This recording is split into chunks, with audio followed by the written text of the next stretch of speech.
Originalité de la vie, vendredi 1er avril 2011, organisé en partenariat avec l'École normale supérieure, la Fondation pour la science, l'AIM, le Centre Cavaillès, le CIRFLES, le CEA et Innovaxion. On a déjà vu les multiples résonances de ce terme. Je pense qu'il y avait en plus l'idée que nous allions parler de l'origine de la vie, mais nous allions essayer de le faire de manière originale et d'autre part de manière plurimultidisciplinaire. Les deux d'ailleurs étant liés, puisque la multidisciplinarité, la pluridisciplinarité est elle-même source d'originalité.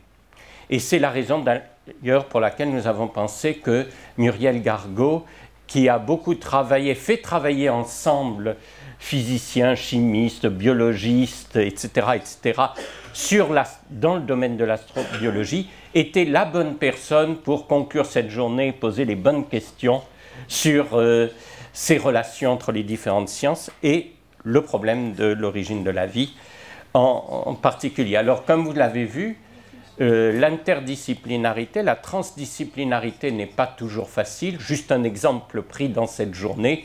Nous avons entendu de Patrick Forter que l'organisme le plus évolué est la bactérie. Et je pense que quand Laurent Lehoucq parlait des organismes évolués, il ne pensait pas forcément aux bactéries. Donc les langages ne sont pas forcément les mêmes à l'intérieur des différentes disciplines.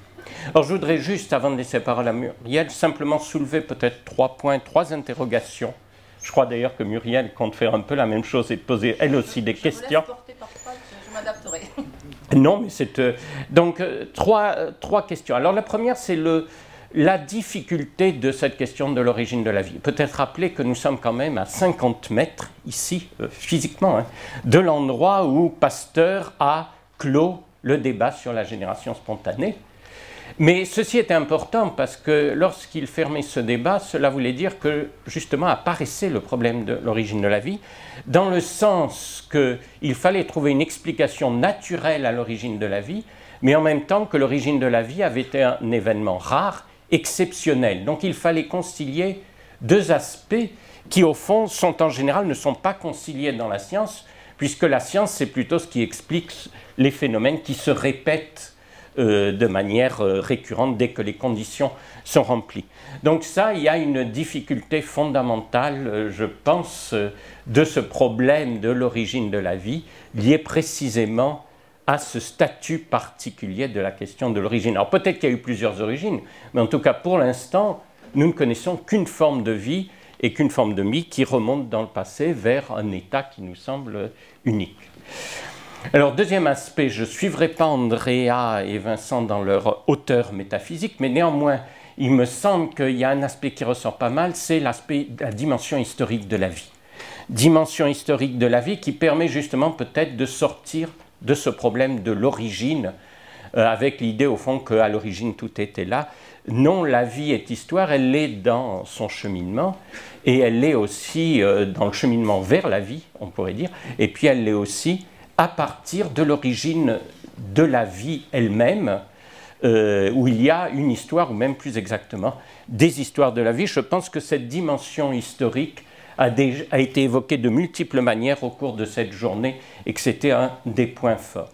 Et puis, troisième élément que je voulais juste discuter rapidement, c'est, bien que je pense que cette journée ait couvert un spectre large de disciplines d'interrogation, je me suis demandé si on n'avait peut-être pas oublier ou laisser de côté des aspects de cette question. Et alors j'en vois 3. Le premier, peut-être paradoxalement, c'est la chimie.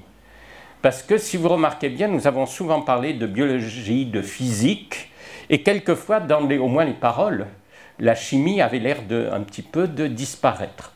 Alors je pense qu'il y a deux aspects, alors qu'on pourrait dire au fond, et ça a été dit dans une des questions, l'origine de la vie, c'est à 99% un problème de chimie, point, et puis on n'en parle plus. Que venez-vous faire avec la physique et même avec la biologie dans cette question? J'exagère un peu. Mais je pense qu'il y a deux aspects. D'abord, la chimie est souvent la pauvre, sous-représentée. Ça se voit en particulier, par exemple, dans la philosophie des sciences, où si vous regardez la philosophie des sciences, et les philosophes des sciences qui sont intéressés à la chimie, on peut les compter sur les doigts de la main, alors qu'il y en a beaucoup qui sont intéressés à la biologie ou à la physique. Et puis, deuxièmement, je pense il y a aussi, au fond, peut-être derrière, par exemple, ce dualisme biologie-physique, l'idée, au fond, que la vie, on va tout de suite la fonder sur des bases solides, c'est-à-dire on va vers le plus solide, on va vers la physique, peut-être en sautant une sorte d'état intermédiaire, avec toujours cette idée que pour l'origine, il faut aller le plus loin possible vraiment à la dernière origine, l'origine la plus lointaine. Alors, deuxième discipline qui a peut-être manqué, ça c'est la conférence sur le golem qui me l'a fait penser, c'est la biologie synthétique. Dans le sens que nous avons eu un exemple de biologie synthétique, mais on peut dire un peu théorique à travers les golems. Or aujourd'hui, c'est un domaine de recherche très actif et c'est sans doute aussi une manière de poser de manière renouvelée et sans doute de manière originale le problème de l'origine de la vie. Et puis, peut-être le troisième domaine de recherche qui est aujourd'hui assez actif et dont nous n'avons peut-être pas assez parlé, c'est l'astrobiologie.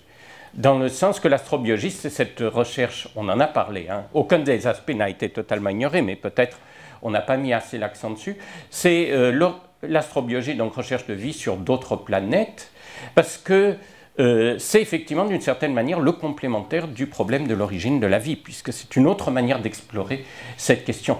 Et je pensais que si jamais dans les 5, 10, 50, 100 ans, on avait des preuves très fortes de l'existence d'une autre forme de vie quelque part sur une planète proche ou ailleurs, ce serait quand même un choc probablement pour nos civilisations, peut-être équivalent par les vagues qu'il créerait à ce qu'a pu être la redécouverte de l'Amérique, disons, au XVe siècle, et tout ce que ça a quand même entraîné comme mouvement intellectuel à l'époque. Mais bon, sur ce dernier manque, d'une certaine manière, je ne suis pas trop inquiet, parce que Muriel Gargaud étant une spécialiste d'astrobiologie, elle est là pour peut-être compléter justement ce que nous n'avons pas encore dit sur ce domaine de recherche. Muriel. Moi, je dois dire que j'étais très impressionnée par effectivement la variété des intervenants. Alors, bon, Michel dit qu'effectivement, je travaille depuis 10 ans dans le domaine des origines de la vie. Bon, c'est vrai que je connais, bon, je suis physicienne de formation, astrophysicienne de cœur, astrobiologiste par grand coup de cœur, si j'ose dire. Et donc, on travaille effectivement en collaboration avec des géologues, des chimistes, des biologistes. On essaie de reconstituer l'environnement de la Terre primitive, l'environnement stellaire, astrophysique, qui a pu permettre l'émergence du vivant. Donc c'est ce que j'appelle un domaine vraiment interdisciplinaire. On s'intéresse à des questions qui nécessitent que chacun s'adapte à la discipline de l'autre, qu'il essaie de comprendre quelles sont les questions qu'il se pose et par là même qu'il essaie de comprendre le langage de l'autre. Donc la discussion d'aujourd'hui est peut-être un petit peu plus transversale d'une certaine façon. Ce qui me frappe, c'est qu'il y a encore, mais je crois qu'il y a encore du chemin à faire, et tant mieux. Donc depuis 10 ans, on a constitué des petits groupes qui ont l'habitude de se rencontrer. Je suis très contente que finalement ici, je connais à peu près 15% des gens, mais pas les autres. Donc ça veut dire qu'en fait, il y a encore énormément de potentialités. Et donc je pense que ce séminaire n'est que la porte ouverte à beaucoup de choses. Donc je ne sais pas comment on va procéder, puisqu'on a relativement peu de temps. Au fil de la journée, j'ai noté quelques questions qui m'interpellaient, mais je me dis que peut-être la meilleure solution, ça serait de faire venir les intervenants ici, parce que vous avez certainement énormément de questions et ce n'est pas forcément à moi à les poser. Donc je peux peut-être démarrer par une et puis ensuite on continue. Donc je ne sais pas trop les intervenants si vous voulez venir ou si vous préférez être là, je ne sais pas trop. Alors moi je démarrerai par une question à Étienne ce matin parce que on a dû démarrer vers 9h30 et puis 10 minutes après j'ai appris que finalement les gluons et les quarks étaient nés sous X. Alors en tant que femme ça m'a fait un choc et je me suis dit mon Dieu quelle histoire triste, est-ce qu'effectivement les origines démarrent ici ou est-ce qu'on a un moyen de remonter l'arbre généalogique et d'aller plus loin ou est-ce que finalement c'est important ou ça ne l'est pas puisque de toute façon à un moment donné il faut bien avoir une origine. Donc ça c'était la première question. Et lié à ça, la vie est quand même un phénomène évolutif. Donc tu l'as dit, on en est tous convaincus. Évolution stellaire, chimique, biologique, géologique et tout ce qu'on veut. Mais malgré tout, il y a une grande question qui se pose. Les lois de la physique sont des lois constantes. Donc j'ai cru comprendre qu'elles étaient peut-être un peu remises en question et que finalement elles n'étaient pas si constantes que ça. Et j'aimerais peut-être avoir un éclairage donc d'un spécialiste comme toi sur ces deux questions qui me paraissent être le point de départ. Je ne sais pas si on aura le temps d'arriver jusqu'au vivant, mais au moins je pense qu'elles sont entre tes mains. Voilà. Donc je te passe la parole et puis après je vous laisse continuer. Innovaxium, parce que vous ne grandirez jamais autant qu'en innovant.